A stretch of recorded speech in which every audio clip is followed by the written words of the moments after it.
Yo, ladies and gents, listen, subscribe, like, you know what it is. Let's get to it.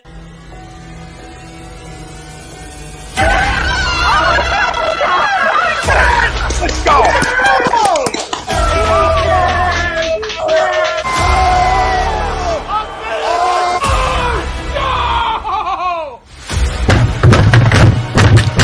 This ain't the box like Austin Stinker, he stinks! Oh shit! It's gone!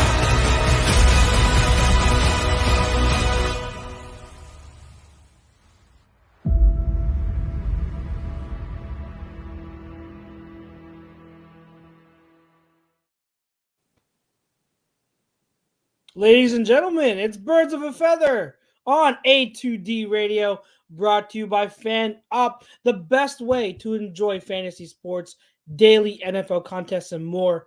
Win great prizes. Sign up today. Use promo code A2D for 5,000 bonus points, which is a $50 value. We are live on Facebook, Twitter, YouTube, Instagram, and everywhere you download your podcasts, as usual. So if you're listening to us live, or if you're listening to us on your commute, on the way to work, or wherever you're going, we appreciate the support. Thank you for tuning in. We've got a great show for you tonight.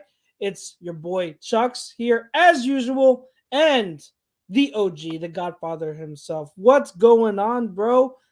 What's up, man? What a time to talk about football, right? We went from having one of the worst weekends of football to arguably the greatest weekend, top to bottom, set of games we've ever had in history and the NFL playoffs. Yeah.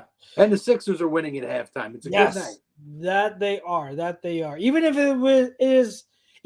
LeBron isn't in the game, that's still a good thing. Still the Lakers. Sorry, Ralphie. Sorry. Beating the Lakers is still always a good thing. But yeah, we've got a lot to get into tonight. Pete may or may not be on tonight, so we may or may not have a little bit of an abbreviated show. But regardless, we're going to come at you with amazing football discussions here. So let's get to it. We are going to talk about, to open up the show in the first quarter, we're going to talk about, of course, the epic divisional round games that just happened. I think we're still all in disbelief over how great all four of those games are. So we're going to give our reactions to that. In the second quarter, we're going to kind of use it as a measuring stick. So where are the Eagles compared to those teams that played in the divisional round? We'll touch on that. How far off are the Eagles exactly? In the third quarter, we're going to preview the conference championship games this Sunday. Who do we got? What are the keys for each team to win? What are our predictions? We'll get to that. And then to finish off, as always, we've got No Huddle, where we're going to rapid fire you with random topics, discussions, thoughts, whatever you want to do. So our poll question first, which is brought to you by All Campus, home of A2D Rant Booth. They're giving 20% off in their store, or off everything in their store, including hats, shirts, and team cornhole sets to all their subscribers. Poll question: the NFL should adopt college football's overtime format. Agree or disagree? The first topic, like I said, the divisional round reactions. So that's brought to you by EXP Realty LLC. Make sure you visit them at alan.foy@exprealty.com or give them a call at 302-682-8820 if you're looking to buy or sell a home. All right, Chrome. So let's touch on the first game, which has to do with our poll question. The most exciting game of the bunch, probably one of the best games I've ever watched as a fan, as a pure football fan. Chiefs Bills. We all know how it ended. First things first, do you feel after what happened and that ending, that it's time for the NFL to not only change their rules for overtime, but should they totally overhaul their format and go to college football's format? What do you think? Well, first and foremost, I mean, that game was so phenomenal It's actually on the NFL Network right now, and I am Is it recording it. real? Oh my I'm God. recording it because I want to go back and watch the game again. Not right away, but like it's one of those games I'll leave on there for like 2 or 3 months, and when I get an itch to watch football, I'll put the game on and watch, and I'll eventually delete it. But it was just one of those games, right? So I'm not as up in arms about this as people are, and I'm not saying that I don't agree. I think there has to be a revamp. I believe, and I've always believed, that if you're going to have where scoring ends the game, regardless of how a team scores, I think both teams should touch the football. However, everybody knows the rules going in. This has been the rules for a while at this point now, so I'm not going to get upset because we had one of the, if not the greatest NFL games ever played, and it didn't end to, or like, it's one of those games, I think people are more upset because you just didn't want it to end, to be honest with you. You just wanted it to keep going. However, I watched a lot of football this year, and I always do. But now that I'm into the sports betting, I watch even way more football. Like, I pretty much watch every game that's on in terms of pros. And I mean, there was a lot of overtime games. And a lot of those overtime games went the full 10 minutes of the length of the time. So, like, I don't feel in the overall scheme of things that this has been like a major issue to where it's been something that, the league has left unaddressed. I don't feel like it's really done much in terms of affecting, many outcomes. Most games, both teams do get possession. I don't have the percentages in front of me, but I think you look those numbers up and you would say, I don't believe in placing it on a 25 or the 35 or the 40-yard line or any of that stuff. I think that, if you're going to revamp, I think you kick off, you do things as are, you play, both teams get a possession, and then after that, it's whoever scores wins. As long as each team gets a shot. That's my belief in how it is. Mm-hmm. So I guess the college, they do what? The 25, 35-yard line? 25-yard line. Okay, I'm not for that. I'm not for that. To me, that's the equivalent to baseball of extra innings. We're putting a runner on second base. I hated it. I got why they did it for COVID because they were doing so many doubleheaders and they didn't want games going longer than they really had to go. So I understood it then. To me, it's the exact same thing. We're just cheating. We're just putting things, you know what I mean? I'm good. To me, you get on that 35 or that 25-yard line on the other side of the field, you got to earn it. Same thing as with baseball. You get a runner on second base in extra innings, it's because he earned his way on base. So for me, I'm going to disagree to the poll, but I'm going to agree that I would be in favor of. I'm going to just totally disagree. It's not that they have to do it, but I would be in favor of a revamp to where both teams, and that's very simple, both teams just get to possess the football. Yeah. I agree with you that I disagree to the poll. I think that, overtime rules might work for college. I know we have a bunch of people who are college fans and they love the college format because it's fun and all that. But I don't. When I was younger, I used to want that format because I was like, oh, that's fun, that's great. Like it's back and forth, blah blah. And both teams get a chance and all that. But as I've gotten older and I've listened to like actual reasoning, it doesn't make sense to go to that because the college format or anything similar to that, you are taking away kind of like the real life elements of football. Like you're focusing so much on certain aspects of a football game. Like if you're at the 25-yard line, pretty much you're in the red zone. So you are giving an advantage to teams that specialize in red zone defense. You're giving an advantage to teams that specialize in red zone offense. So if teams that don't really focus on that part of the game, they're at a disadvantage, or there are other elements of real football, like using the whole field and all that. If those are all taken out, it kind of dilutes the product that you're getting. It dilutes the game that you're getting. So I would want the way it is. I'm down for two things. All right, two solutions. The one you said, where you keep it as it is, but you just give the other team one possession regardless. Like field goal, touchdown, no matter what, give the other team one possession, and then after that, if it's still tied, then it's next score wins. You know what I mean? So I'm perfectly fine with that. The other thing I would be okay with or I'd be good with is in the regular season, if you just if you just have 10-minute overtimes, you just play out the whole 10 minutes, play out the whole 10 minutes and see who's winning there. And if it ends in a tie, it's a tie. And in the playoffs, you play out the whole 15 minutes. And if it's a tie, then it goes into like a 10-minute sudden death. So those are the two things I think would be fine. I'd be okay with.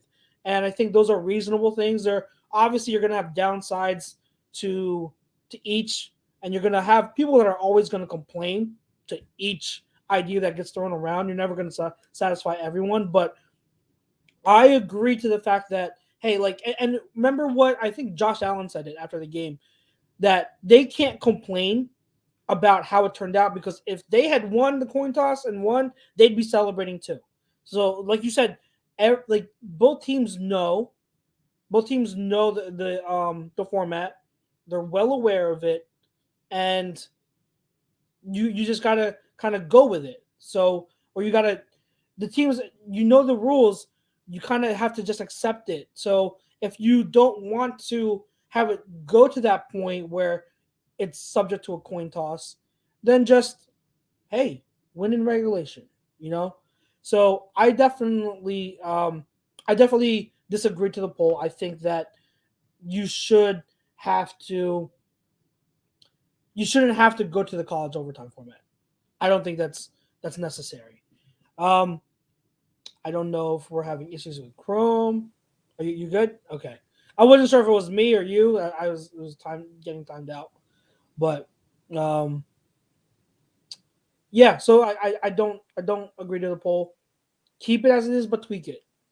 Tweak the rules. The game though, man. I don't know if you can hear me, but I can't see you. You can't see me? I can see you. I can still see. Can you hear me at least? Now I can. Now you're back. Okay, go. Okay. But yeah, like that game though. So aside from overtime, that game, absolutely insane. Like, talk about To your point, right? You make a great point, right? And I forget who referenced it, but it would be a totally different story, right? Show on the other foot, Bills get the ball first. Yep. Okay, absolutely would be a different story.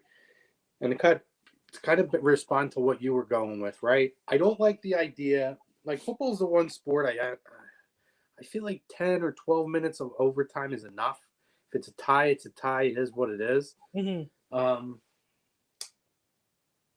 But I also think because it's only 10 minutes, you're not going to get a whole lot of teams that are going to play for ties. So even if both teams get possession, right? How many times have we seen the first team that gets possession of the ball will run 6-7 minutes off the clock? Yeah. And now they got 3 minutes to go up the field. That's a disadvantage alone. If you let that team run down the field or take their time getting down the field, you're running yourself with less clock to work with. So that's an advantage for the team that wins the coin toss. There's different things that you can kind of factor in that are going to make advantages anyway for being the team that gets possession first. But, I saw it mentioned in here and fantastic points as well, right?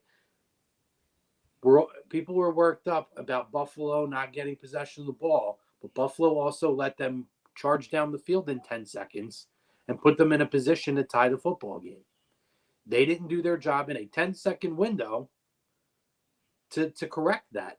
So that was crazy, Chuck. So you're talking about what was like a minute and 3 seconds or a minute and 13 seconds.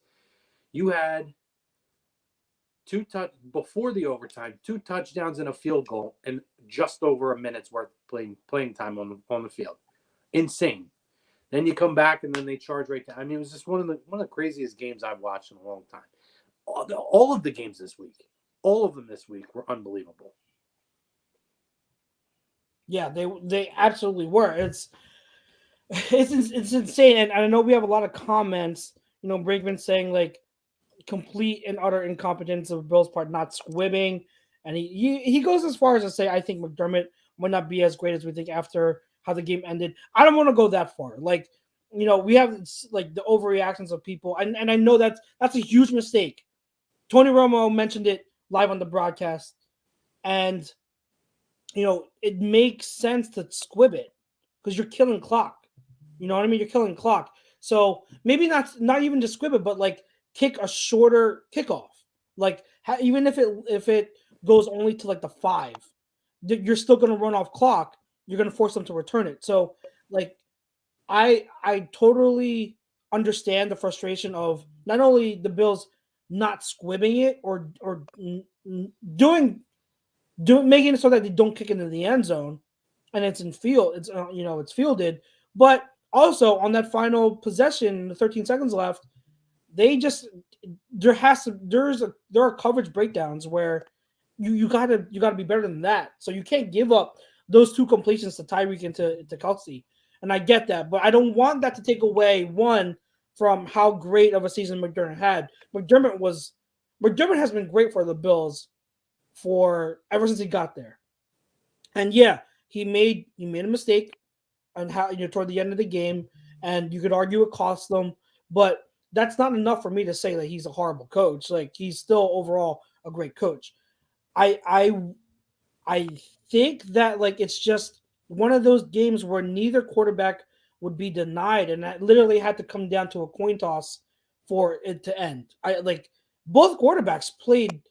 You could argue they played perfect games. They hardly made any mistakes. They did what they had to do. They created plays. They executed the plays when they were there. It's hard to point the finger at either of them. I mean, I feel bad for Josh Allen and the Bills because there was nothing else they could do except I know that joke, the meme that came up. The only thing that Josh Allen did wrong during the game was call tails. So I know that's been a meme out there, but he played amazing, and that I hope that as time goes on, this offseason and everything like that, that Bills fans and that organization, I know it hurts though to have a loss like that, but hold your head up high because Josh Allen's just getting started. I mean, after that, there's no doubt that he's in that elite quarterback conversation. He's in the top tier in the league as one of the premier quarterbacks in the NFL. There's no denying it anymore. And you're gonna have him for a long time. And I know you don't know the future, but I would be surprised if he doesn't make it back here again. He's so good. He's just too good of a quarterback. That team is too good. The coach is too good. So I hope they can at least hold their heads up high and have some glimmer of hope that hey, their future looks really, really bright. Yeah, I mean, for me, it's milestones, right? It's going through levels, right? So to me, their season is a success this year. Actually, a massive success this year alone for just what Josh Allen was able to do. But we talked about it a couple of weeks ago, and I think that they really stamped their seal of who's number one in that division, a division that's been dominated by one team for over 20 years. It's over now. There's no question who's running the AFC East now, and it's the Buffalo Bills. They'll be back. They got a franchise quarterback. They have weapons on that football team. If Devin Singletary can be as good as he was the second half of the year, they got a running back there. They got a running game. They got a nice head coach who I'm a fan of. I think a lot of us here are fans of him. But I think that coaches his team really, really well. I wouldn't worry if I were Buffalo Bills fans at all. You went up against a team that has a head coach now who is the first head coach to ever take two different teams, one in each conference, to 4 straight conference championship games. He's a Super Bowl winner. You went up against arguably the number 1 or number 2 quarterback in the league. And, I mean, you were this close. And it wasn't a fluke. It wasn't by accident. Yeah. If I was Buffalo, I would look to address some of the issues on the defensive side of the football for sure. Mm-hmm. Maybe in their secondary, because like you talked about, there were a lot of breakdowns, I think, particularly those last couple minutes of the game in overtime. And remember, Tre'Davious White is out with an injury, so like Sure, it could have been a different outcome if sure, Tre'Davious but White, you still have to have the depth. You Oh have yeah, to yeah, yeah. overcome that playoff Absolutely. wise. You know what I mean? And then I Yeah. think, the game was what I felt like we thought it was going to be. It was a Mhm. shootout. It was a shootout between two teams. I never doubted seeing how Kansas City flipped a switch now 7 weeks ago, if you include last week. Right? Yeah. They Oh my every game god. was over 30 points. They have, I think, 2 or 3 games over 40 points, and the lowest they had was one game at 28 points. The way that team is scoring at will now is unbelievable. And I think Buffalo was up for the challenge. They had a hell of a game and a hell of a showing. This isn't like the games the weeks before where a team got there and we were talking about, are they good enough or should they even been there? There's no doubt Buffalo is one of the elite teams. They're in that top 2 or 3 in the AFC, and that's not going away anytime soon. Yeah, it's not. It's absolutely not. And you mentioned something great is that turnaround the Chiefs had. Like we need to remember that the fact that they're back here again is phenomenal considering how bad they look. Like a lot of people wrote them off. A lot of people midway through the season are like, yeah, the Chiefs aren't going to win the division. They might not make the playoffs. It's just not their year. But man, they totally changed the way they played on offense. Like they used to be the most explosive offense, big plays, big plays, big plays, throw downfield, score in bunches. But now they've learned how to adjust to what the defense adjusted. They now take the underneath stuff. Tyreek Hill, he may not be catching 40, 50-yard bombs down the field anymore, but he's taken, as we saw in the game, a 5-yard pass in the middle of the field and then running all the way down to the end Well, zone. that's what makes him special. That's what Yeah, it's his yards after the catch. yeah. Yeah, He's and he's you doing know, it all, and then obviously Travis Kelsey. They're just, and then Jerick McKinnon. He's providing a nice complementary role as like sort of a change of pace guy out of the backfield while Clyde Edwards-Helaire was he's out. I mean, they're he's been doing great, well. Jerick McKinnon. Yeah, they're doing so. They turn around so well, and it's so good to see. I'm happy for them that they're making it back. We'll see. They are the favorites going into the next game against the Bengals, and we'll talk about that in a bit. But any more thoughts about the Chiefs Bengals game? No, I think we covered it. I mean, it was a phenomenal game. We saw Yeah, stuff we saw runs and scoring at clips that we've never seen before. It was unbelievable. And really, when you talk about never seeing before, I mean, we saw the same thing almost down there in Tampa Bay the game before, where that last 2 minutes they were putting points up. Like, exactly. it was just a wild weekend. It was a wild Crazy. weekend. And each game got better and better and Yeah. better, but they were all phenomenal. Like, Yeah, it's no Yeah. disrespect to say like this was the 4th best game of the weekend, because they Yeah. were just boom, boom, boom. Stark contrast to the week before where every team got blown. everything was a blowout. Yeah. So let's get to that Bucks Rams game. So I don't know if I wouldn't call it an upset. I personally wouldn't, but some people consider it an upset. Rams dominated most of the game.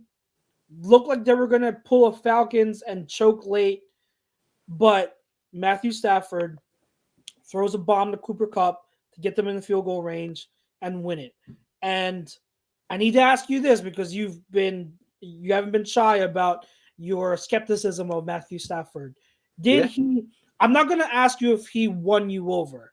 I'm going to ask you, has he impressed you the first 2 games of these playoffs so far this year, and how he's performed and played at a high level? And do you think that this is now turning into one of those times where Matthew Stafford can prove he actually deserves to be mentioned as a top 10-ish quarterback in the league? Oh yeah, I mean, I said last week very clearly that this to me is the defining moment for Matthew Stafford. Is he just a fantasy quarterback, or is he really a guy who can lead a team in the playoffs. And I told him that there's no better. Not told him. I told you guys. I didn't speak to Matthew specifically, but I told you guys last week, my opinion, when you asked about this last week, I said this is the measuring stick. If he can go up against a guy like Tom Brady, the GOAT, in Tampa Bay and come away with a victory, I mean, piggybacking off of the game he had the previous week, there's no question. There's no question that, he deserves his accolades now. And we'll see. We'll see how he handles this the rest of the way. But I was very impressed with him. And I mean, listen, there's enough weapons there, and that's not a disrespect. But if he didn't show out in these playoffs with all the weapons they have down there, with having a Cooper Kupp and an OBJ, and I mean, it's inexcusable. With the moves that they made on defense that are going to help them out to be able to get back onto the field, it would have been inexcusable. But no, I'm very impressed with him. And honestly, I'm happy for him because my criticism isn't a personal attack. Yeah. I think my criticism was warranted in that he has had talent around him on the offensive side of football. And there are times where they struggled to score. He had arguably a top 2 or 3 wide receiver of all time for many, many years. He had Megatron and Golden Tate in his prime. I mean, Jesus Christ. That is an insane, that's a hell of a one too. And I mean, I know they never really had a great running game there, but for whatever reason, it didn't click there. He's somewhere now. I think a change of scenery, honestly, was a big thing for him as well. He's with a good head coach who probably understands how to use them. I know they had a lot of different rotating systems in and out of there too. But, yes, I'm happy for him. And he's a good guy. That's the thing, right? When we're critical of people, it doesn't mean we don't think they're good people. Yeah. And I've never been shy, like you said, to be critical of Matt Stafford just because I want someone to prove to me why they're supposed to be great, why they're in an elite conversation. Yeah. And I don't think he did it up until now. Now, to me, there's no question. He's probably a top 8 to 10 quarterback in the league, and not probably, for sure. Yeah. Where he places, that's where the conversation is. But I would give him an 8 he's to in that 10, range. Yeah. without question. Yeah. I'm glad to see him.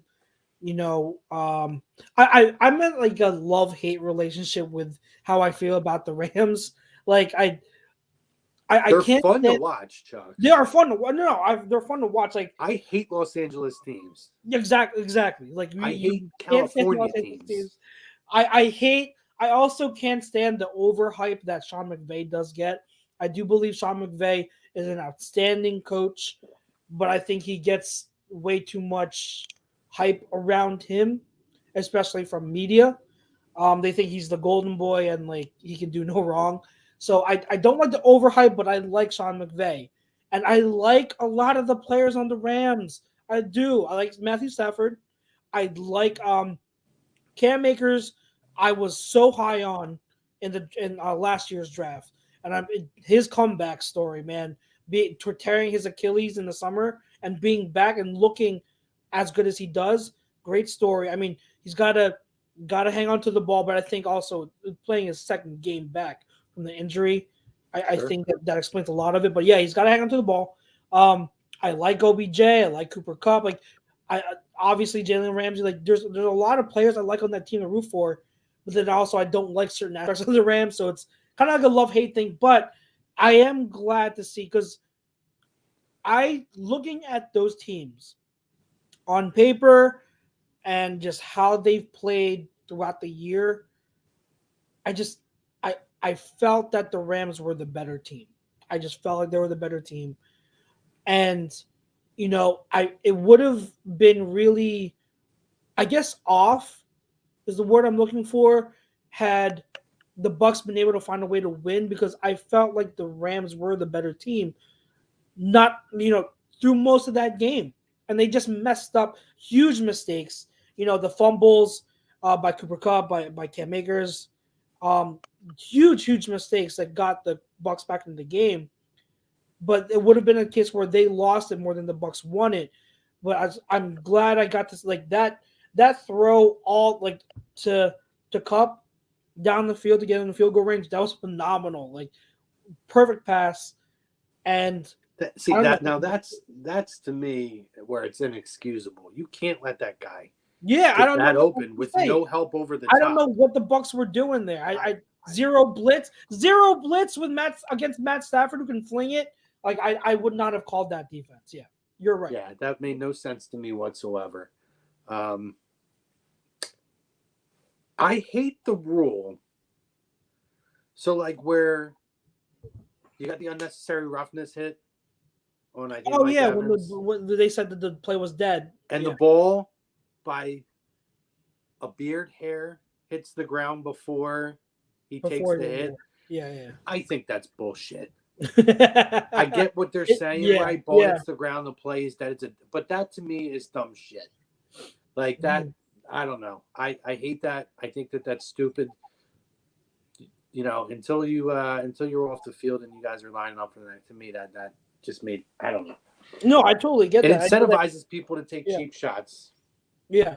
I know that a lot of people were confused by it. I know Jake messaged me. He's like, "Wait, that doesn't make sense to me." I'm like, "Yeah, that's So it technically the rule. technically makes sense It's by the rule." Yeah, the verbiage of the rule, yeah, but the action is the same. yeah. So I think defining it differently by literally less than a tenth of a second of when the ball hits the ground and saying, no, it's different than if it was a tenth of a second ago. To me, it makes no sense to me. Yeah. No, I It's hear. still the same action that should be punishable of the same thing. Don't be stupid on that. When you're getting the football back, don't do something idiotic like that. It I know. just, I don't know. It just makes That no was sense. no, that was That was one of the few things that bothered me more than the overtime stuff. it was pretty. Yeah, it was. It, I'm not a it's a fan of weird cheap rule. shot shit, Yeah, so yeah. It's a weird rule. didn't love that. But yeah, the Rams are moving on. I think they deserve. And hey, the pressure has been on them. They have given up almost all of their draft capital. They have traded for guys like Von Miller. Oh, they're in win now OBJ. mode. They are in more of a win now mode than any other team. They've Sure. been that way all year. The pressure is on them to win it. And so far, they've made it to the Final Four. We'll see where they go. And we'll get to that preview of the game in a bit. But let's go to the Saturday night game. We've got the Niners, which this was, to me, the biggest upset. Because I did not see this happen. I love the Niners. You know that. And I'm very high on them. But I picked the Packers to win. Packers at home. And after that first drive, I thought it was going to be not a blowout, but I thought the Packers were going to be in control of most of that game. But the Niners just hung around. They made play after play. Like that forced fumble by Fred Warner. Mm-hmm. I think it was Fred Warner that forced that fumble on the second drive when the Packers were about to score again. The blocked field goal before halftime. And of course, the blocked punt to tie the game. Insane. They just hung around. Defense was outstanding the way they played against Devontae Adams. They doubled him, bracketed him. Whenever he was single covered too, the corner Deontay Johnson, played the game of his life. So that defense deserves so much credit, and the offense did a little bit, but enough to win that game. I mean, that final drive, they got into to field goal position. They made the plays. So insane upset in what I thought was going to be the Packers' year. I picked them to win the Super Bowl, and to see them have that bye as of one seed, but then lose in the first game, it's astonishing. And I'm a big Aaron Rodgers guy. I think Aaron Rodgers is arguably the most talented quarterback we've seen in NFL history. But he did not play a good game, and he deserves criticism for this loss. He absolutely does. He did not play a good game. So it's interesting. It's going to be interesting to see where he goes from here. But that was the shocker of the weekend for me was Niners upsetting the Packers. Yeah, in terms of the upset of the weekend, I would agree with you fully on that. I don't really have a whole lot to say about this game that you haven't said already. I definitely thought I thought they were going to run away with the game with how that first quarter started. Yeah. I do think for both teams, the weather in the second half was a factor. It changed the dynamic of the game in the second half for sure. However, at the end of the day, Aaron Rodgers was what, 0-4 or 0-3 against San Francisco going into this game in the playoffs? Or just in his career? I don't think he's ever beaten San Francisco. He never beat San Francisco, no. He's never beaten San Francisco. We'll add another L to that one. Yeah. It's crazy. I'm more surprised because for everything that he has going on this year, for everything with the fact of what he has to prove this year, going into free agency, I just think it's a real sour note for him on his way out of Green Bay. I think that despite his issues with the organization, I don't think that's the way he would have wanted to leave Lambeau Field in front of that crowd for the final time as a Packer. Yeah. Upset of the week for sure. I mean, there's no doubt about that. I don't think many people actually picked that to happen. So good for them. Yeah. The conversation now should be, and I don't think it's a crazy question or a hot take to ask. Is it time to hold Aaron Rodgers accountable for being overrated? Yeah. We talk about his pure skill set. Nobody can doubt that. Yeah. Nobody can doubt that. But with the talent this man has had around him his entire career, with an organization that is constantly invested into the team, with a city like they have that supports that team, for him to come away with one Super Bowl and numerous times where they were favorites to win the whole thing, where they should have at the very least, ran through everybody on their path to the Super Bowl. They have come short time and again. They have been blown out in big games. And in this case, this is a game where you came out on fire. 2 possessions into the game, suddenly it was just gone. Gone. Did you take the foot off the gas? Did you take it for granted, Aaron? Is that what happened? I don't know what happened. It's a crazy thing to see because he wasn't playing, and I know the weather is a factor, so I get that. But still, you've played in that but kind of weather. The factor to me with that though, Chucks, is more for San Francisco. Yes, Green Bay. This exactly. is Lambeau. Exactly. You've been playing this shit your whole career. Yeah, now I look exactly. at. I'll be interested to see where he lands. I mean, ideally, if Tom Brady retires, go to Tampa. I've read that. Tampa is the ideal landing spot. You got Gronk open to coming back. You have weapons there. Get the hell out of cold weather that you've been dealing with your whole career. You get to go down and that had to be the most perfect football weather I've ever seen in my life. That game in Tampa this week. Tampa. But I'm just saying, Tampa. I got to ask the question: When do we start? And in fairness, this question was posed to me this week by my buddy Nick. He said to me, "Is it unfair now to sit down and look at Aaron Rodgers and say, how overrated is he? Not if he is, how overrated is he?" Yeah. No, I think it's a fair question. A very, very fair question. Especially with all the, like we just said, how physically gifted he is. Arguably the most talented quarterback that we've seen play the position. To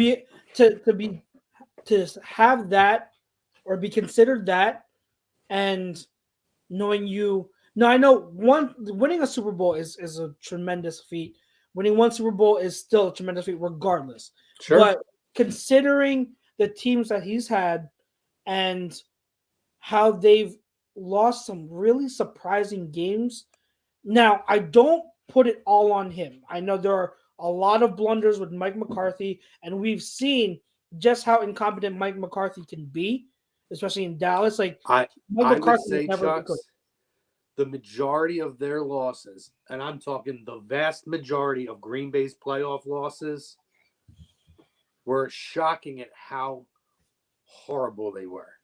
Yeah, they were bad. They were bad, and the majority of them they were favored. yeah, exactly. And you have to.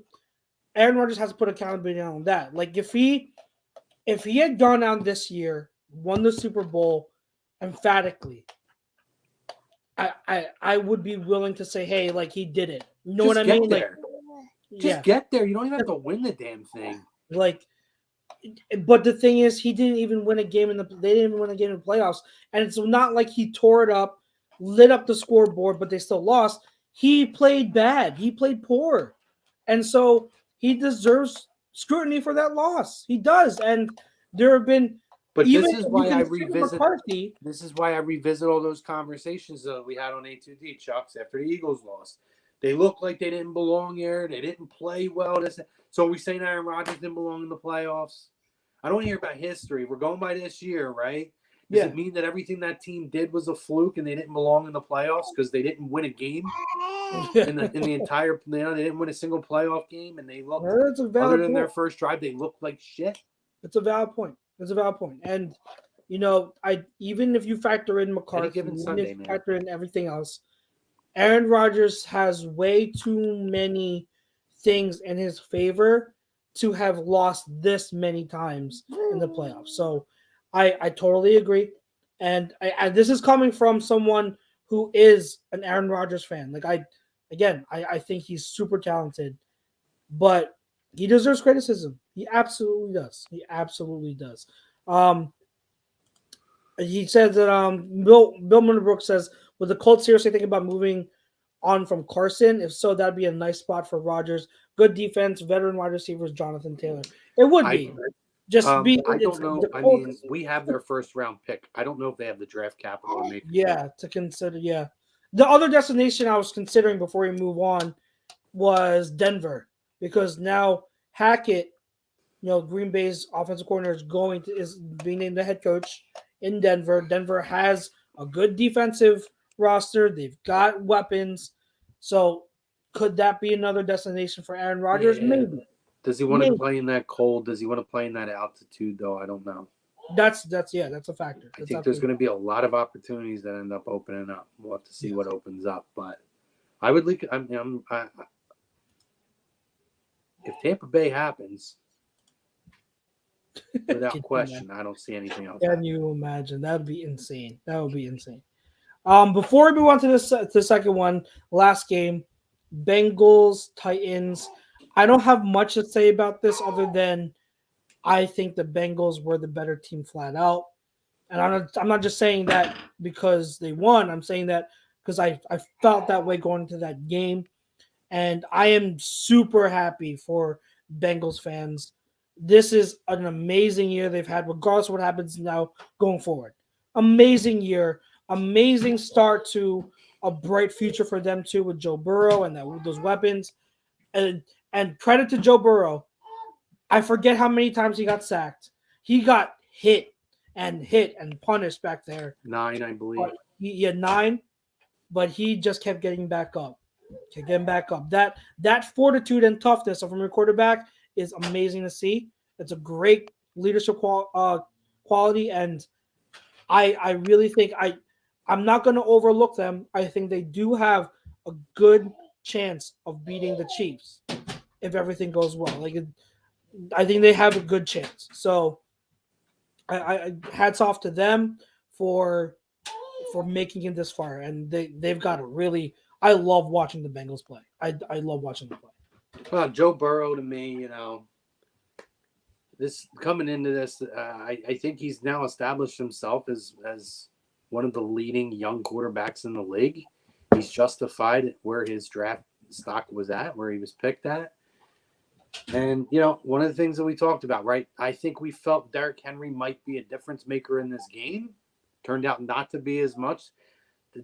And my thing last couple of weeks, Chucks, has been Cincinnati's built so well all the way around. They're young and inexperienced, and I think that's why we look at this team and we say, I don't know against a team like Tennessee with Derrick Henry's there and a veteran quarterback like Ryan Tannehill. And listen, they're going to have an uphill battle this week. There's no doubt about it that they're going to have a tough matchup this week. But I think this game's going to be closer than people think it's going to be. Yes. And I'm not picking them. I don't know if I'm picking them. But it wouldn't shock me. It would not shock me if Cincinnati can find a way to pull off the upset this week. Wouldn't shock me either. Wouldn't shock me either. Would not shock me if Cincinnati can figure out a way to win the Super Bowl this year. Would not shock me. Would not shock me either. It wouldn't shock me if any four of these final four teams won it all. It wouldn't shock me at all. And I'm going to say it, Chucks. And you know why I'm going to say it? I'm going to say it because when we lost, they ran their fucking mouths. Pardon my language if little man's behind you. No, they ran their mouths. Okay? And then they had what they had happen at the end of their game, right? But all I'm saying is Joe Burrow's got more playoff wins this year than the Cowboys have since they last won the Super Bowl. Yes. That's absolutely correct. Absolutely right. Absolutely right. And I'm not a dig type of person, but I'm going to take it because I'm sick of seeing the internet crap. Yeah, I know. Bill Middlebrook says, speaking of the Bengals, they could definitely use Dillard. They definitely don't need Tyler Boyd. I feel straight up trade coming there. And I'm okay with Boyd at 27 being locked up 2 years. I would absolutely take Tyler Boyd. Like, if you're telling me Dillard for Boyd, I would do that trade yesterday. Tyler Boyd is a good wide receiver. He does a lot of little things at such a high level. Blocking, route running, all the little stuff, all the dirty stuff. Like he's a wide receiver that we would love here in Philly. Sure. I would do that trade yesterday if it was possible. So I agree, Bill. I absolutely agree with that. All right, so we are coming up. We're 45 minutes in roughly. Let's skip the second topic of the Eagles. Let's wait for that. We'll hold that off for maybe next week with Pete's in here. And let's get to the preview of this weekend's games while we can. It's Conference Championship Sunday. Well, let's just do Eagles talk real quick, okay?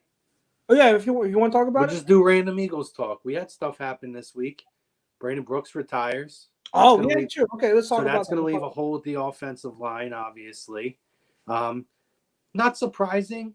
As great as he is, he's struggled to stay on the field. But I've enjoyed having him on this football team. I thought he was a great Philadelphia Eagle. Contributed a lot, and I wish him a lot of luck, Chucks. Oh, absolutely.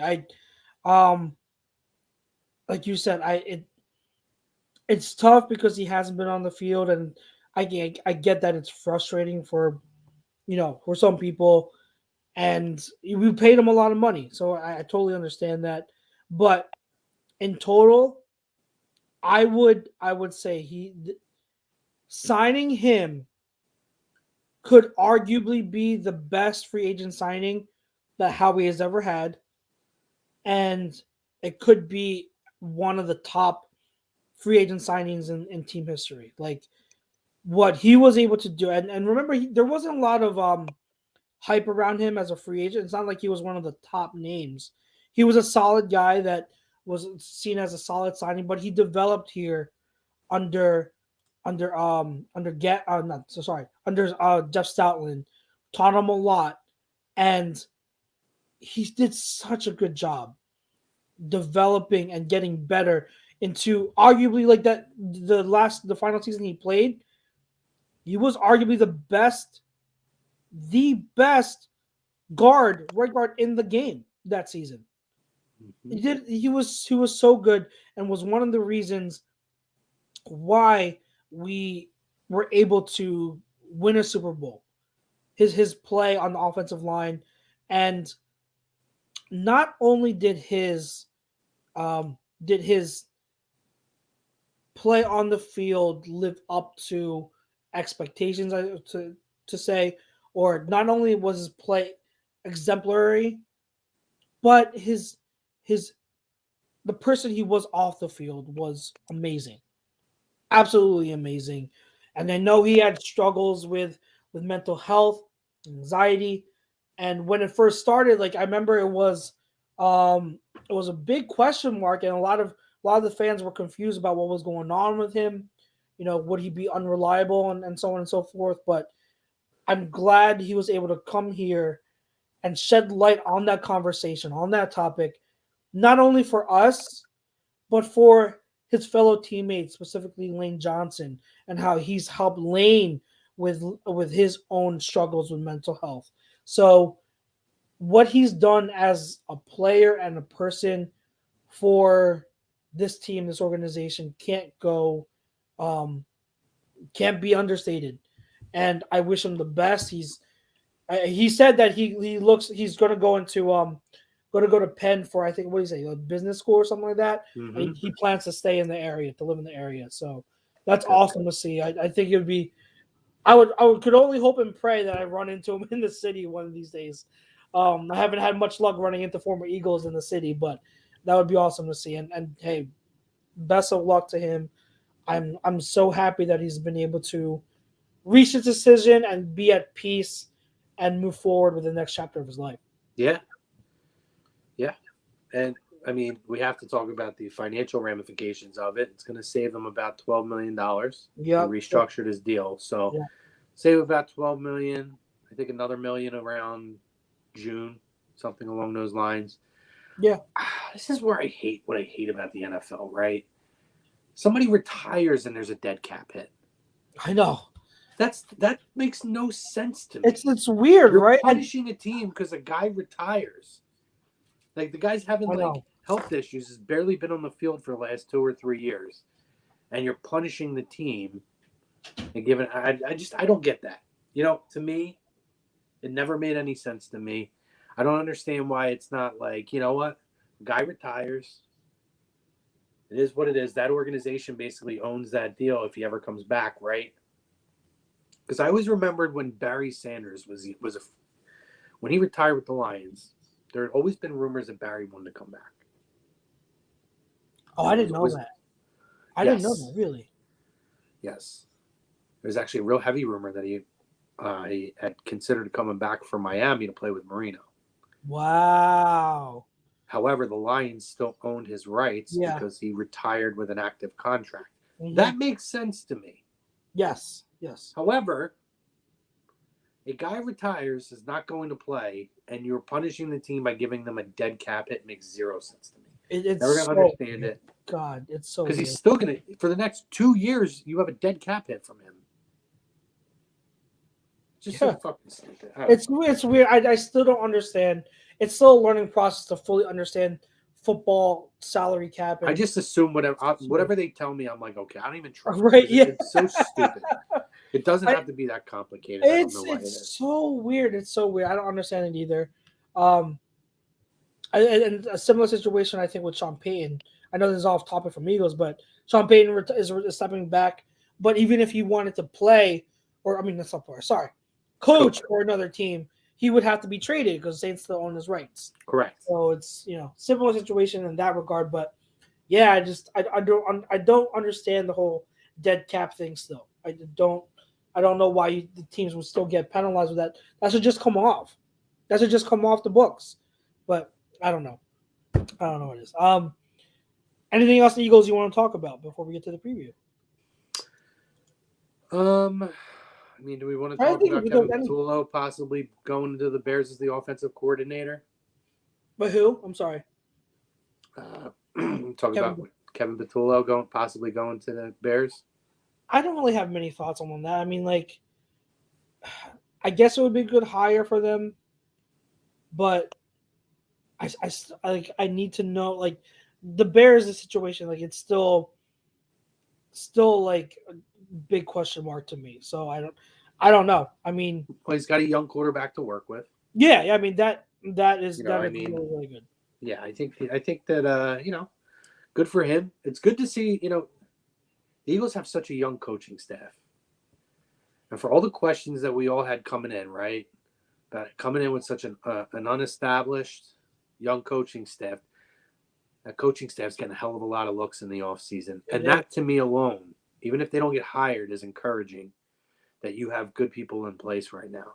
Absolutely. So I think that's a credit to, and there's not a lot of credits that we want to put in place, I know, for Howie, but that and that team. But in terms of Nick Sirianni and Howie building the coaching staff, I thought they did a pretty good job. That's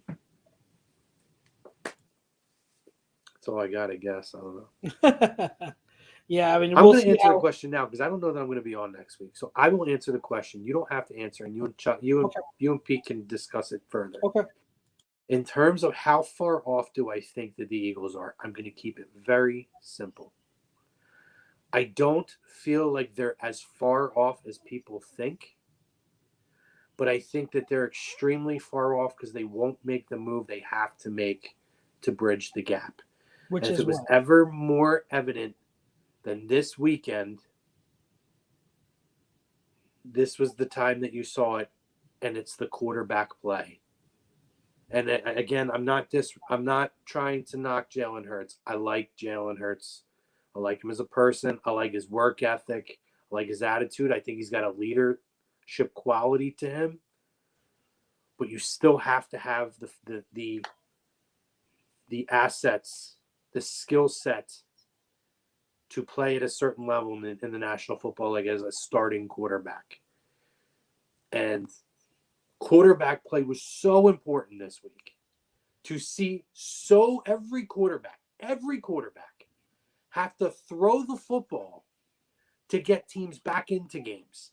Then when you're the team that's ahead, now you just got passed. Now you have to throw the football to get back ahead. You watch the team run down the field in 10 seconds. You will never see that with this quarterback. So do I think that this team is far away? I don't. But do I think they're extremely far away? Because do I think they'll make the necessary move? Yes, I believe that. I believe they're extremely far away. They'll be a good team. They're going to be the equivalent to the 4, 5, 6, 7, 8 seeds in the NBA playoffs. Yeah. Good enough to get in, bunched together. But there's no real differentiation between you or anybody else. You're not elite enough to truly compete for the NBA title. That's what they're going to be right now with Jalen Hurts as a quarterback. And again, I like Jalen. I'm not knocking him. I'm just speaking facts. Yeah. And anybody who watches football literally watched the quarterbacks this week. All of them. All 8 quarterbacks. At times, well, I'll say all 7 because the one in Green Bay, he came out fire and didn't do much after. But he is who he is, so I'm not going to knock him. I mean, he's on another level. You saw the quarterback play be the defining factor in the playoffs. In a passing league, you need a quarterback that's going to be able to make the home run pass or be able to make the pass to the second or third option. Who's going to be able to read the defense? Yeah. I'm sorry, that guy's not here. So short, simple, and sweet, Chucks. That's your answer. They're not that far, but they're extremely far. I will say this now, and then I'll talk about it next week with Pete. But all I'll say for today is I am with you. I'm absolutely with you. So let's pull that clip. Pull like a 20 or 30-second clip from what I said. You could play it when you guys have the conversation next week. Yeah, we'll do. And say, Pete, I want you to react to what Chrome said too. Gotcha. We'll do. Simple enough. All right, let's get to the picks. So Let's finish this off. Let's give our picks and predictions for this weekend's games. Championship Sunday, man. It's gonna be great. I really hope it's gonna be great. By the way, this topic it's brought to you by our doctor Paul Vidal of Specialized Physical Therapy. They've got several locations. They've got Burlington and Cherry Hill. Make them your specialized physical therapy.com. I'm fumbling over my words and I do apologize. But what is okay? Pick a game where you want to go first. Give your predictions, thoughts, your picks for the winners. Where you want to go? So I'm gonna go. We'll go Kansas City Bengals first because Okay. I think it's fair to say we're probably both gonna pick Kansas City. Yes. Maybe you'll surprise me. Now the line is 7.5. So if I'm betting, I don't know that I might pick Cincinnati at 7.5 simply because I do, and I said this earlier. I think this game's going to be a lot closer than people think. I'm not saying it ain't going to be two teams in their 30s or a team in the 40s and one in the 30s. I think it could be a shootout. I think this game's going to be a lot closer than people think. I'm picking Kansas City to win, but if I was doing betting odds, I'd take Cincinnati at plus 7.5. Yeah, I think I would. I agree with you. I would pick Kansas City to win, but if I'm betting the spread, I would take the Bengals in that. We mentioned it earlier. I wouldn't be surprised either way. I wouldn't be surprised if the Wouldn't Bengals shock me if Cincinnati wins this. not one bit. Not Wouldn't one shock bit. me. Yep. So I hate the term house money, but at this point, Cincinnati truly is playing with house money. Yeah. They have put up a phenomenal playoff showing to this point. And if they lose to a team of Kansas City's caliber, then absolutely there's nothing to hang. Even if they lost by 20 points, there's nothing for them to go back and say this was a failure. They beat good teams to get here. Yep. They took out a number 1 seed. Yep.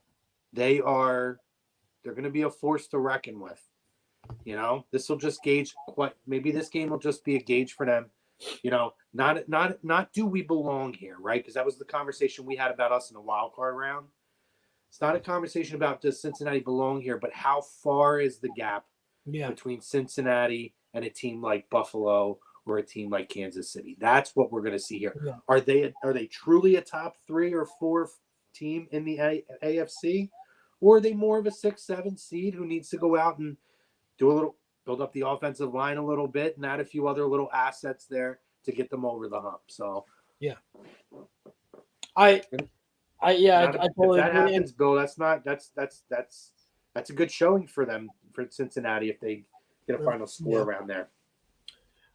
So the one thing I will say in the Bengals' favor, I know they're the more inexperienced team compared to the Chiefs, who have now been here 4 straight times. So the Chiefs have experience on their side. But the reason why I don't think it's that big of a I don't want to say not big of a deal. I don't think it's as huge of a concern as it usually will be, is because I believe in Joe Burrow. I believe in his moxie, the way he carries himself. It's not cockiness.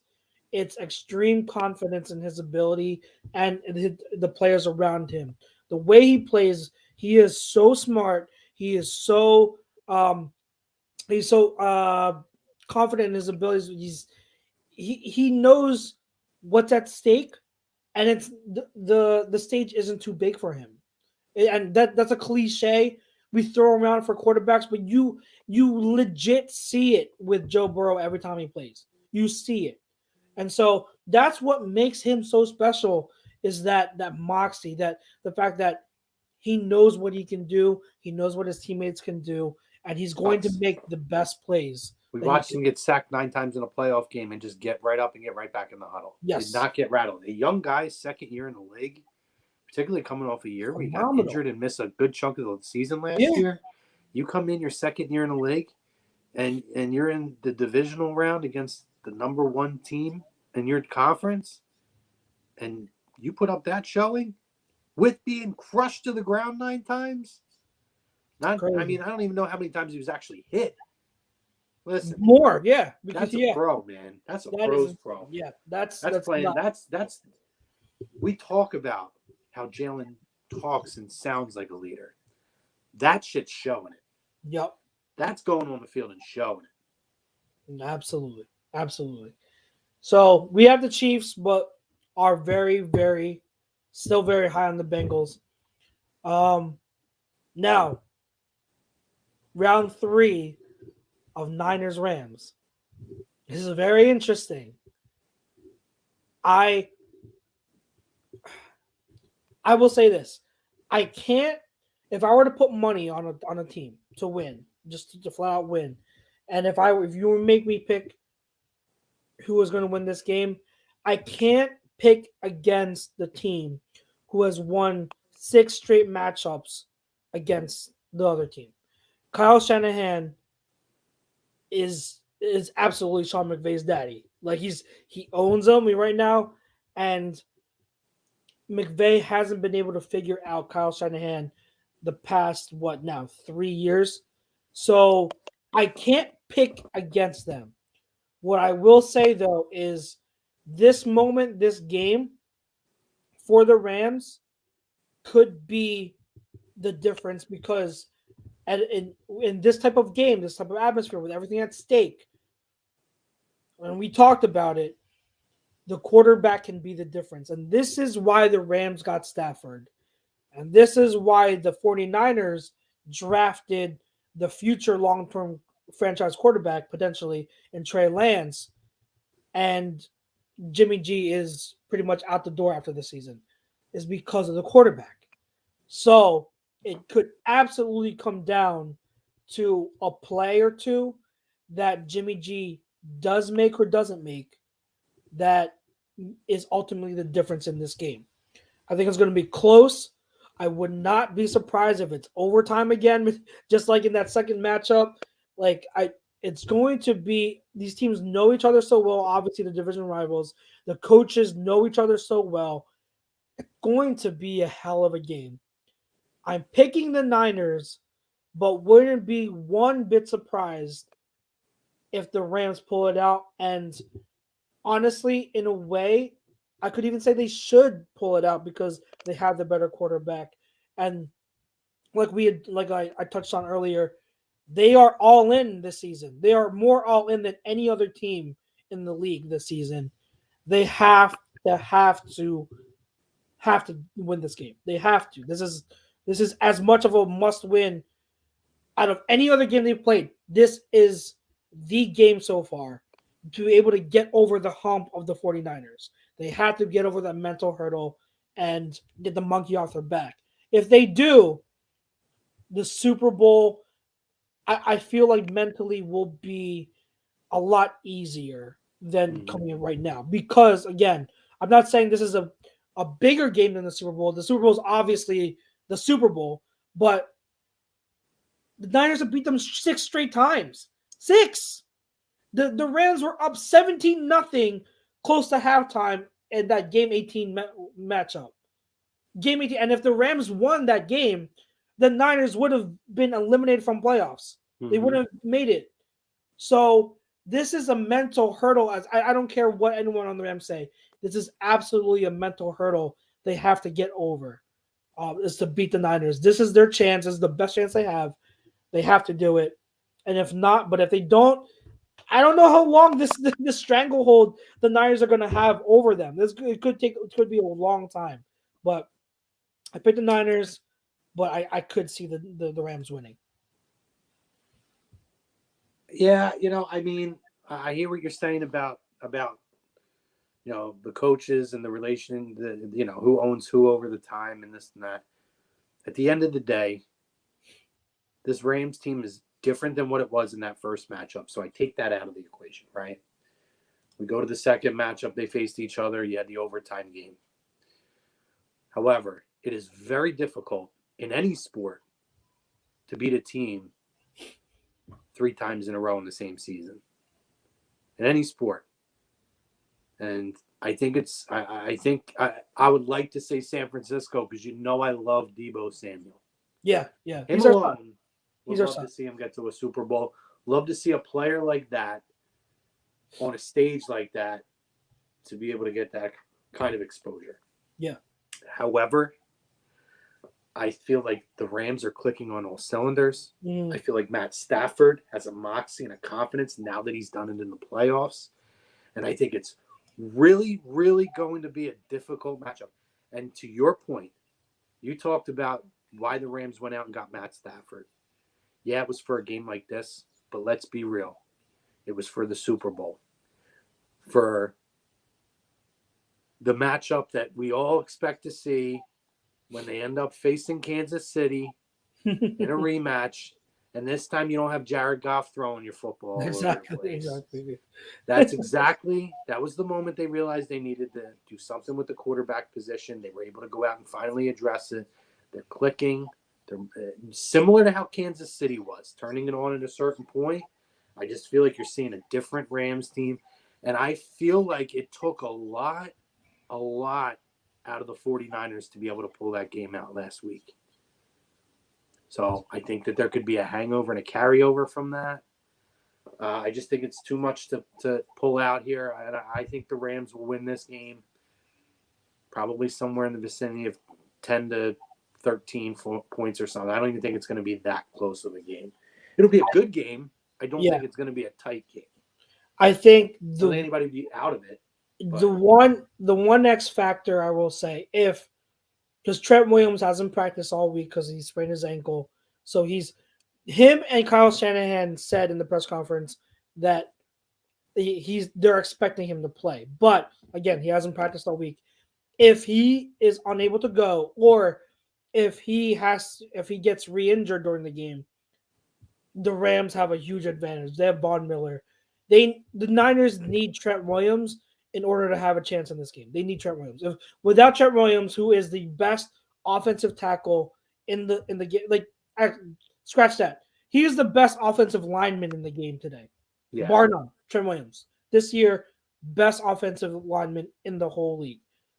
If they don't have him, it's absolutely the Rams' game to lose. The Niners need Trent Williams to be able to win this game.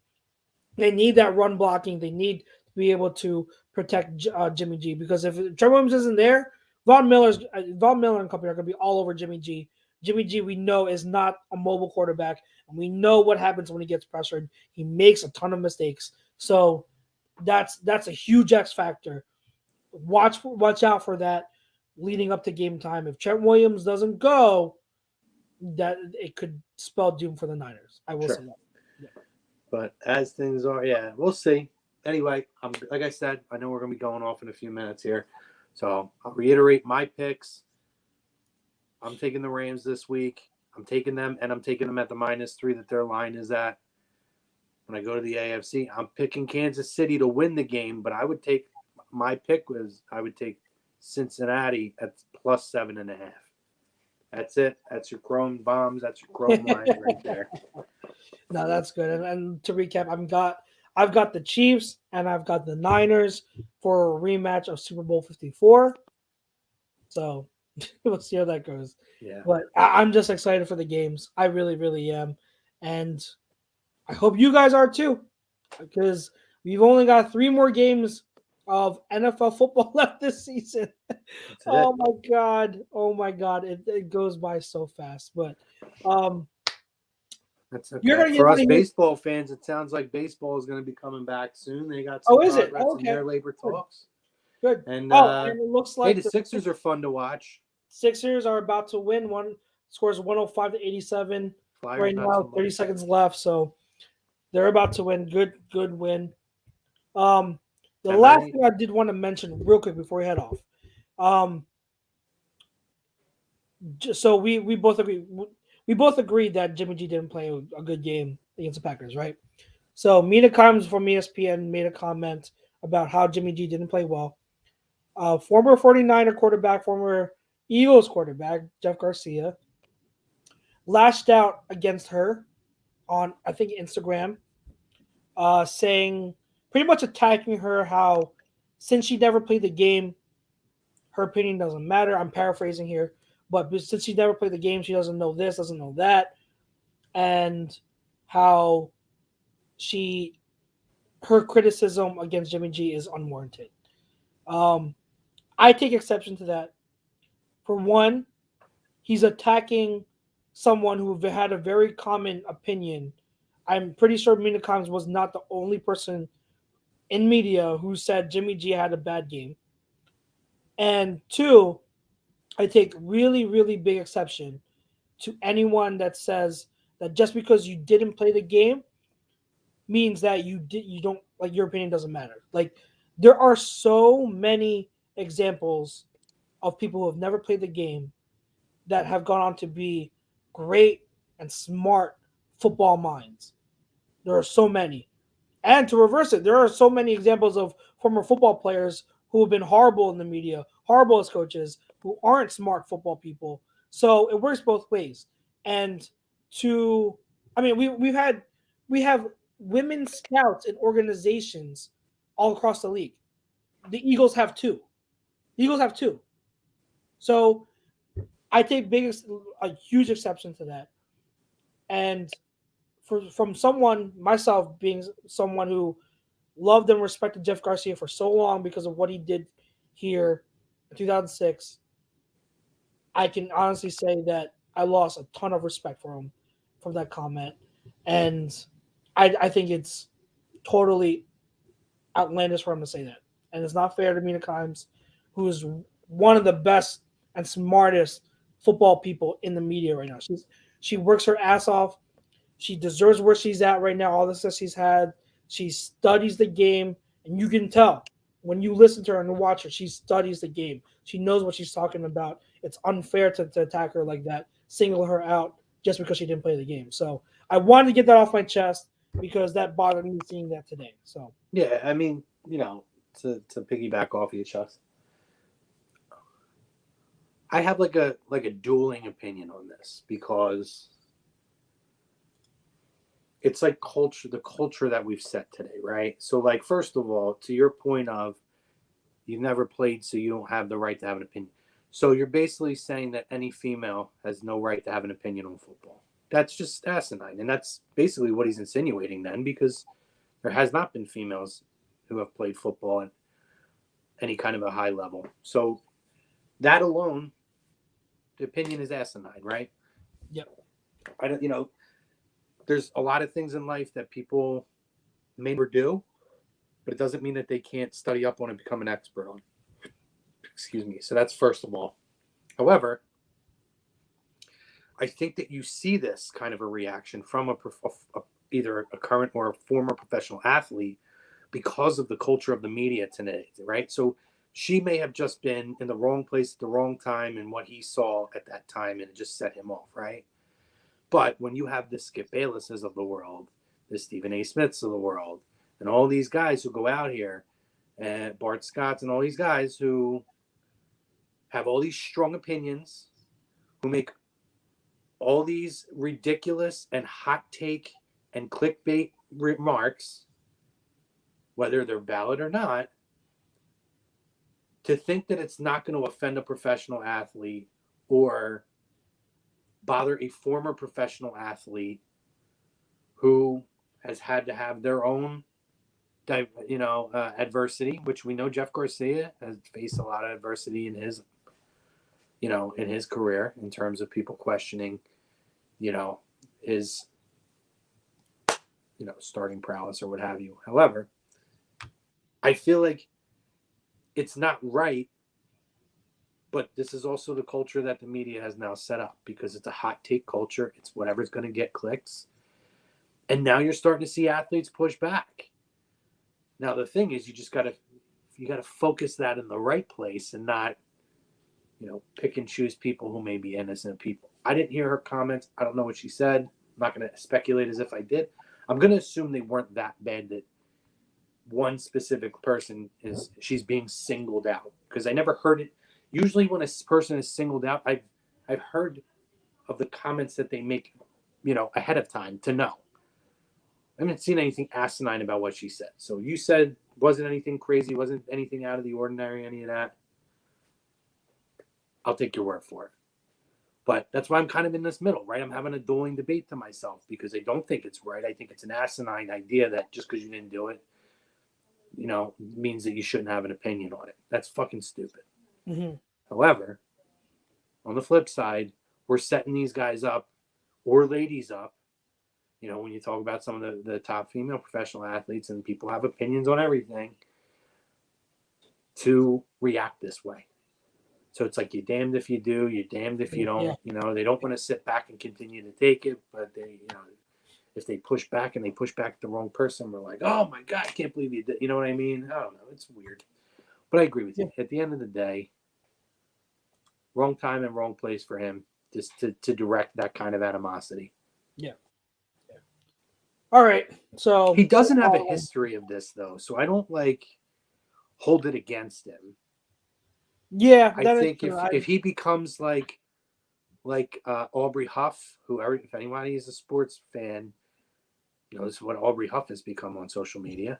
We're talking about a guy like that or somebody along those lines where they just become very rambunctious. Mm-hmm. Then yeah, maybe I'll read that. I mean, to me, it's just a guy who has probably been around there and is reluctant. Yeah. Oh, sorry. Yeah, I was just showing. Oh no, that's good. There's no reluctance. I think that's a good pick. I think the reluctance would be the 49ers. Reluctant because I think it's because it's LA. I think we all have a little bit of hesitancy. I will tell you. LA. I will tell you because I don't know if I'm going to be on next week or the week after. Probably not next week, but the week after I think I'll be on. I will tell you right now, there ain't a chance in hell I'm rooting for any of the California teams. Whoever comes out of the AFC is who I'm rooting for. And listen, I don't despise the 49ers because I just don't like California teams. I never have. Yeah. I hear you. Something about them. And it's like I look at, and I think a lot of it comes from baseball, to be honest. Because I look at the Dodgers, who I'm not saying the Dodgers weren't successful, but Dodgers had a lot of their success in Brooklyn when they moved to Los Angeles. No, and rest in peace to one of the great guys of the sport, Tommy Lasorda.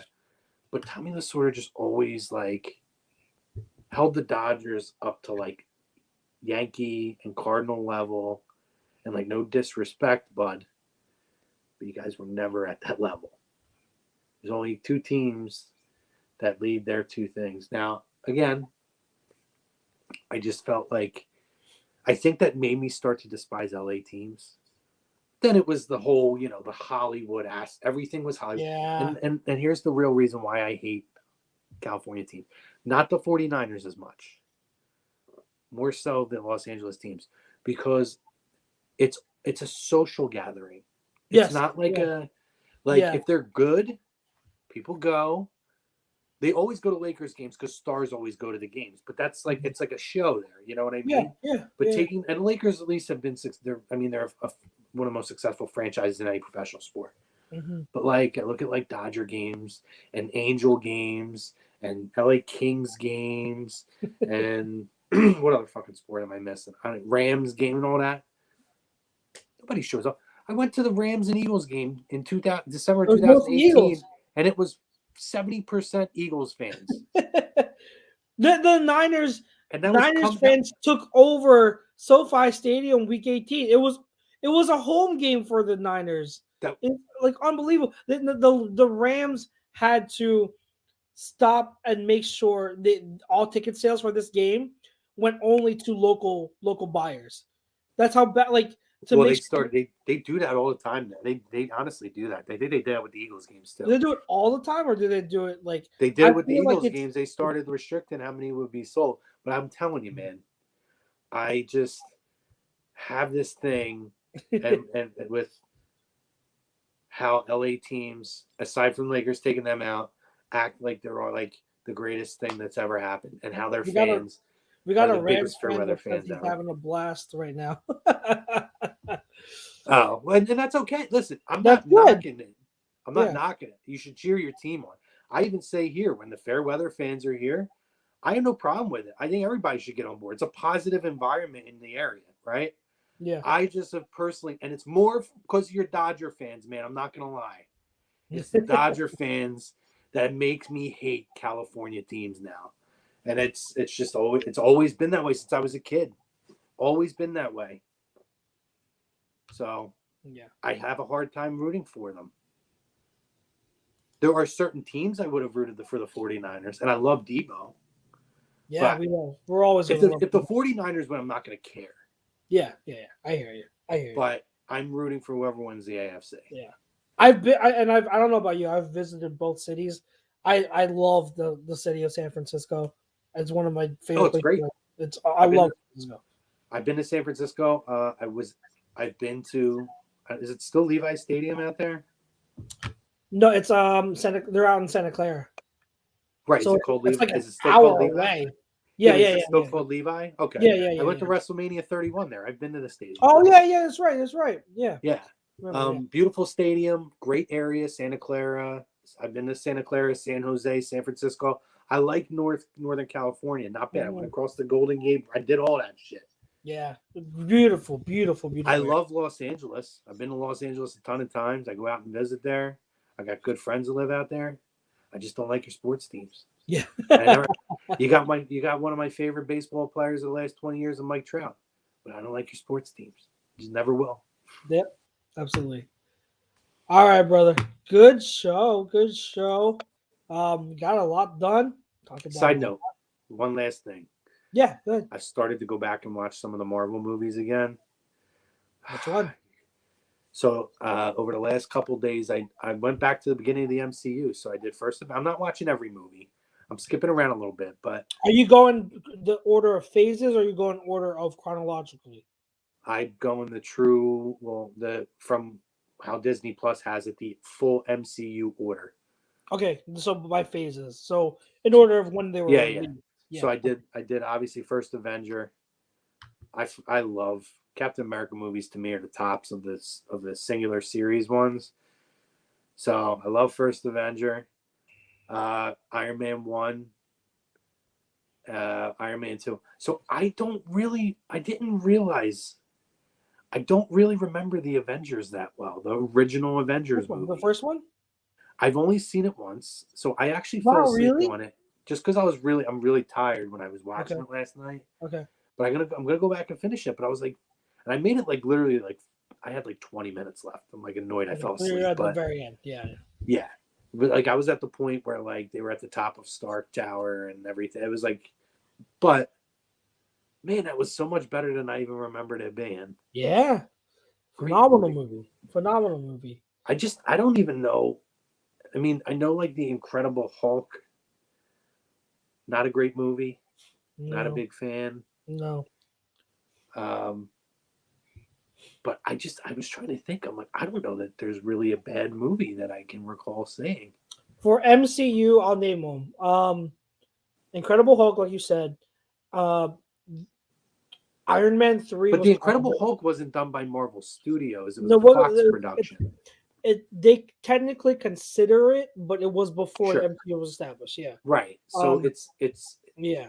It is, but it isn't. It's like the stepchild, so to speak. You know, it's like mom. It's like mom had a child from her first marriage. Now this is second marriage, and she had like 28 kids. Exactly. And that's the one from the first marriage. There's bloodlines there, but we don't talk to them. So the bad MCU movies to me that just I didn't sit well with me. Iron Man 3 has to be the worst one. I would agree. Iron Man 3 is not great either. I didn't like Doctor Strange. I didn't like Black Widow. So I have not seen all of Doctor Strange. I've not seen Black Widow at all, but my sister literally watched Black Widow today. She loves it. She loves Black Widow. Mary loves it too. No. She loves Black Widow, but she said she was a little bit disappointed by the movie. Oh, okay. Yeah. So Black Widow is her favorite character, and she said she was disappointed by the movie. It was like, do you want me to give you my quick take on it? No, I'm gonna watch it. So we'll put a pin on your take on that movie. I'll watch it. So Black Widow was disappointing. I agree. I've never seen Ant-Man or Ant-Man 2 either. Oh, they're great. They're know. great. They're so funny. I watch almost every movie, but like when it would come down to like, so like I started getting into Marvel movies really late. So like I watched majority of them, but when we started getting towards the end and like Endgame and all that was coming out, I was like, all right, what can I skip? So I was told Ant-Man. I watched the first Ant-Man. I'm lying. I did watch the first Ant-Man. The first one's so good. I did not watch the second Ant-Man. I didn't see Ant-Man and the Wasp. I thought it was so fun. That one was I didn't so see Doctor Strange. It was, yeah. And the one I'm kicking myself because I love the first one so much that I've never seen. I've not seen Guardians of the Galaxy 2. Oh, it wasn't So as good. That's like the 3 I haven't watched. Yeah, it wasn't as good as the first Guardians, but it was still good. It was. Yeah, still good. that's like the 3 I haven't watched, and I haven't like I want to go and watch like Agent Carter and all the series and stuff. I haven't watched Loki either. I got to get on it, but WandaVision. Yeah, They're all easy watches though. They're short episodes. Yeah. They're just quick. I want to because it's us two. Before we sign off, I know this is like the fifth time we were about to sign off, but that's okay. This he has a really interesting question. Really interesting question. Who is the NFL would you want to spend a day in Disney World with? Ooh. That is such a good question. Ooh. That's such a good question. Who would I want to spend a day in Disney World with? And if I don't know if this guy knows or anyone else listening, we're both big Disney World fans. Chrome is an annual pass holder, so he goes like multiple times a year. I'm going in March. It's my favorite vacation spot. I went last year. I'm going again in November. I've been multiple times throughout my whole life, so we're both huge Disney World fans. I feel like it has to be Gronk. No, I wouldn't have. I think after the first hour, I'd get tired of Gronk. Oh, I would never get tired of him. I think he's phenomenal. Like I want to be a Gronkowski brother. Like I love the energy. I can never get enough, especially in an environment like that. Like no, wouldn't that environment is conducive for having him around in.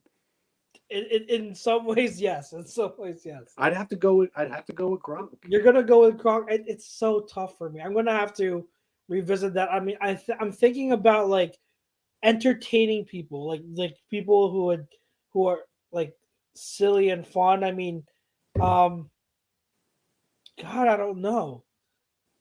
Peo. I'm probably butchering his name. I'm going to think about this and have an answer for you next week. So if you want to tune in next week, I'm going to think about this long and hard, and I will answer your question next week. 100% Gronk on my side, though. Peo time. Gronk. Yeah, you've got. And good luck to your Rams this week, brother. Seriously, good luck to your Rams. Good luck.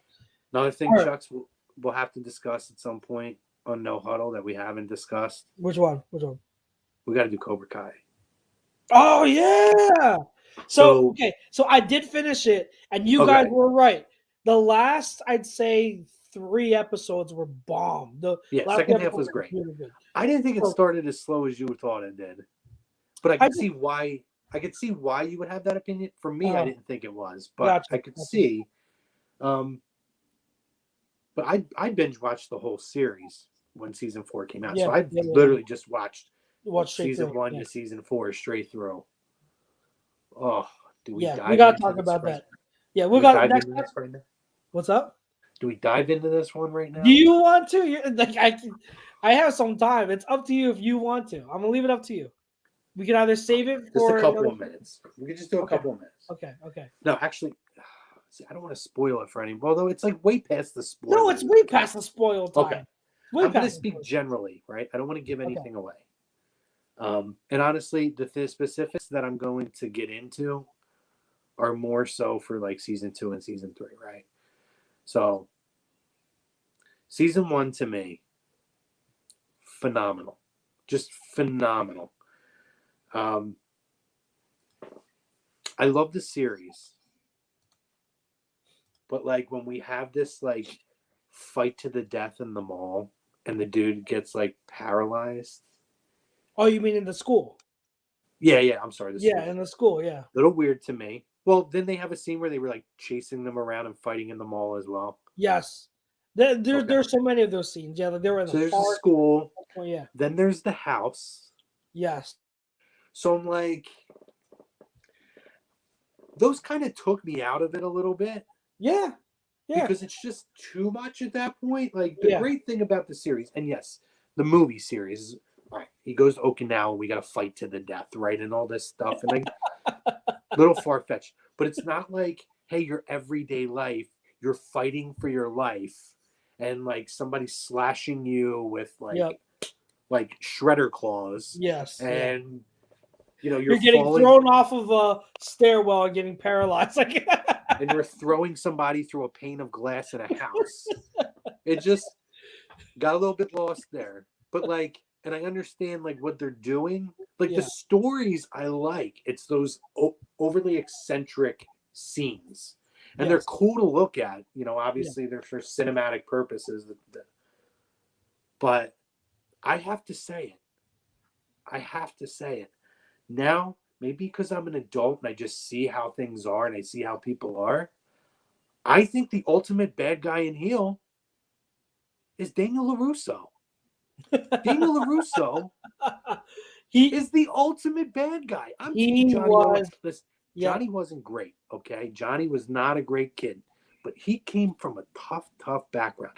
But all we heard about Danny talk about and whine about how he had to move to Reseda from where he was at in New York or wherever the hell he was, and how tough his life was when it wasn't that tough for him. Yeah, his mom had to scratch a little bit, but at the end of the day, they made things work. He had a father figure in Mr. Miyagi. But Mhm. Johnny had a dickhead for a stepdad, a mother who just was trying to find some kind of a stability for him, and unfortunately fell in the wrong situation. So then he falls into to crease, and it's a snowball effect. But now he's an adult, and he's a little rough around the edges. But we're not going to give the guy a chance to prove that he's a different person, because Mr. Daniel LaRusso thinks that people don't change. I hope on your way up, Mr. I LaRusso, know. that people didn't hold you down and say you don't deserve a second chance in life because you'll never change because you were a dick. And Johnny was absolutely right. Johnny was right, Chucks, when he sat there and he told the story to Miguel about the beach. Okay, I'm not saying that his translation of the story in his brain wasn't a little bit skewed because he was kind of a douche about it, but Yeah. he's right. Oh, some dude just comes up and starts talking to my girl when I'm trying to talk to her and he gets in my way. Who's this new kid? I Get your agree. ass out of here. He I was agree. absolutely right about that. LaRusso put himself in that situation, Yeah. deserved to get his ass kicked. He shouldn't have he shouldn't have ruined the radio. That wasn't right. Yeah. But I'm telling you, Johnny is trying to find ways to redeem himself and to become a better person. And Yeah. LaRusso's the ultimate one who holds him down. Yeah. Yep. He's a I jerk off. so here's what I'll say.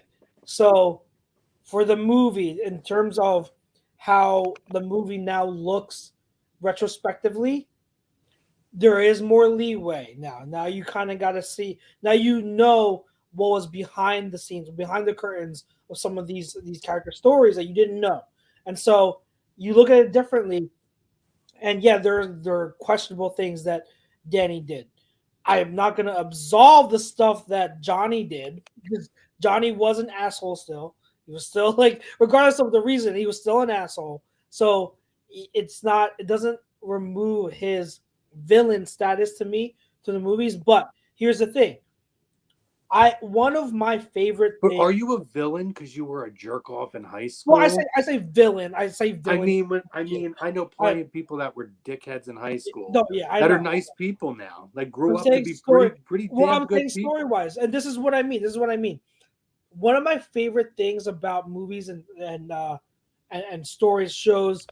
One of my favorite arcs I like to see is character development. How a person grows as a person, like as a human being, and everything like that. And I am at 1,000% more interested and more invested in Johnny's redemption story as he comes up and becomes an adult and learns how to be better through his past experiences way more than I can get behind LaRusso. because LaRusso is exactly what you say. And what really bothered me about this past season is the fact that you've got LaRusso here who says, no, our way is the good way. It's all about Miyagi-Do and Miyagi-Do's way, and it's always about defending. And I will be one of the first to tell you, and Andy will tell you, because we talk about this with Star Wars. I know you're not a huge Star Wars fan. I'm just saying, like, it goes beyond stuff. I apply this to a lot of different things. There is never just black and white. It's never just one way. You have to open yourself up to a bunch of different like philosophies and teachings in life. And the fact that it took all season for LaRusso to finally realize that the best way for his daughter to win and for his students to win were to embrace both sides. That was something that like I just couldn't. He annoyed me a lot about this season. He really annoyed me a lot, and like that was one of the things I was just like why are you so stubborn to different ways? Why are you so like ignorant to that? And then also what you said, like you are so quick to shoot Johnny down. Like anything is like, oh, I knew it was a mistake. Like how many times has he said that line through this whole series? I knew it was a mistake coming here. I knew it was a mistake to trust you. Like I swear I could have sworn we've heard him say that line 5 million times throughout the series. And so it's hard to fully appreciate and respect LaRusso's character, even though like we know he's overall a good guy in terms of just how he is, you know what I mean? But it's hard to back that kind of character when he's put up on a pedestal while you see Johnny get better, develop, and grow as a human being. That's something to as a watcher, as a viewer, you get behind more. Everybody loves a redemption story. Yes, exactly.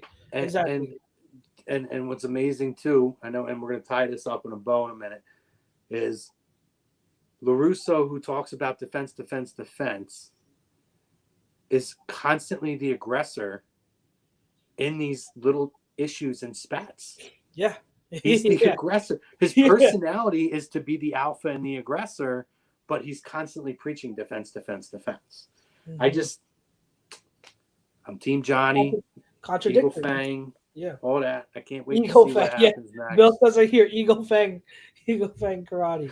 It's hilarious. And what else we'll say, and for those, I think Bill's the only one listening, but anyone else that's still listening to our rants, I had said that beginning of season 4, I had watched like half of it, and I had posted on Facebook that the story was just so predictable and like it didn't interest me, and I still stand by that. Like it's so many elements and storylines to start the season were just dragged out and predictable, and like it was just too much. Like the whole teen drama with one school's gang going up with the other school's gang and everything like that, it just got old quick. And then with LaRusso's son being a bully, that got old quick. But I loved the ending because the ending was far from predictable. Yeah. Far from predictable. And I loved the little nuances that they threw in, how they really brought out different elements of each character to humanize them. So you have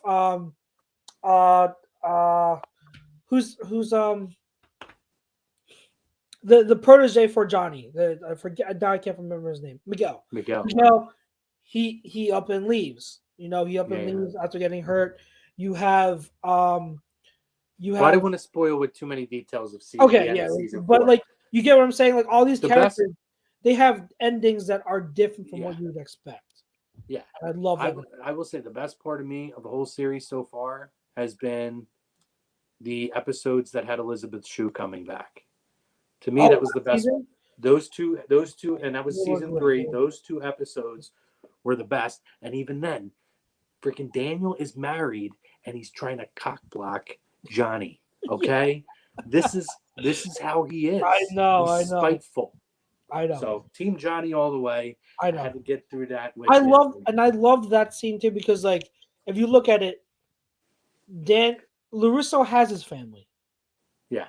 Johnny doesn't have anything, and that whole episode, the whole thing what happened in the movie with her turned everything around for Johnny in a bad way. So for it to come full circle and to have closure with her was a great moment. I loved those scenes. I thought they were phenomenal. So Agreed. yeah. All right. So I think now we're willing to tie a bow, put a bow on this episode, this week's show. But appreciate the conversations. We had a good show, and hopefully next week, if you're not on, hopefully people will be able to be on. If not, I'll find something, or I'll go solo. We'll see.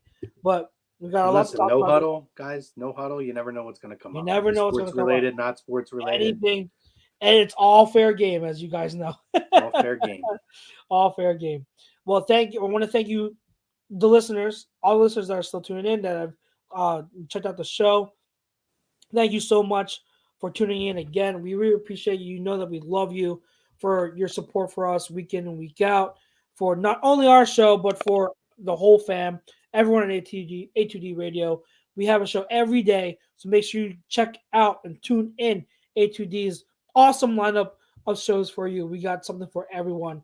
So tune in, listen, like, subscribe, the whole nine. And to all our sponsors that we mentioned, especially our main sponsor, Fan Up, make sure you use the promo code A2D for 5,000 bonus points. They are the best way to enjoy daily NFL contests. For myself, Chucks, and for my brother to my left, Mr. Cromer, and for Pete, who isn't here, we wish you all good night. Stay safe. God bless. And we will see you next week. Enjoy Championship Sunday, guys. Peace out.